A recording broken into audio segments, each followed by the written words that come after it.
Et je voulais continuer, oui. Oui, il n'est pas ce que je vais dire parce que, en parlant du second, M. Charles Blé Goudé, qui à un certain moment donné de l'histoire, à cette époque-là, c'est-à-dire de 2002 jusqu'à à 2010 et voilà, on va dire jusqu'en 2015, il était dans une bonne posture.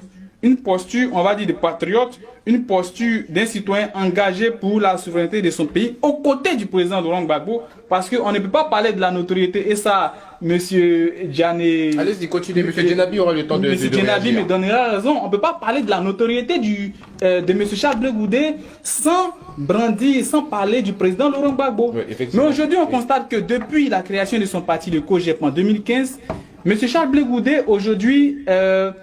est porteur d'un nouveau message, un message de division, un message de dénigrement, un message hypocrite d'ingratitude à l'endroit de son bienfaiteur, en l'occurrence le président Laurent Gbagbo. Donc je m'insurge contre sa nouvelle posture-là. Parce que... Contre la posture de Blé Goudé. Oui. Qu'est-ce que vous regrettez dans la posture de Blé Goudé? Beaucoup l'ont traité de sulfureux, d'opportuniste. Vous, qu'est-ce que vous le reprochez? Avant de passer la parole à M. Djenabi. J'ai écouté M. Charles Blé Goudé récemment. J'ai constaté que il est avant-gardiste pour le paysage politique ivoirien parce qu'il nous montre comment poser les jalons d'une carrière politique vouée à l'échec. Je m'explique. Vous êtes dur.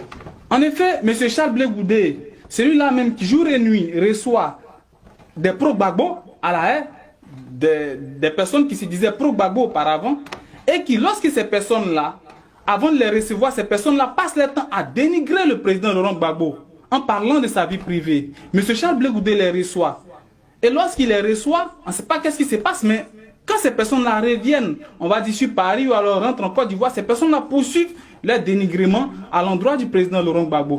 Et M. Charles Blé Goudé, malheureux qu'un homme politique comme lui qui s'est dit opposant, n'a jamais osé, on va dire, lever la voix pour dénoncer la situation tragique, la situation chaotique que vivent aujourd'hui les Ivoiriens avec notamment la cherté de la vie, mais passe son temps à réciter des proverbes comme si nous étions dans une école théâtrale. C'est dommage. On a bien compris votre agacement, M. Godo. On reviendra vers vous. On continue le cours de notre émission. Nous sommes effectivement sur les acteurs principaux de cette crise de 2010.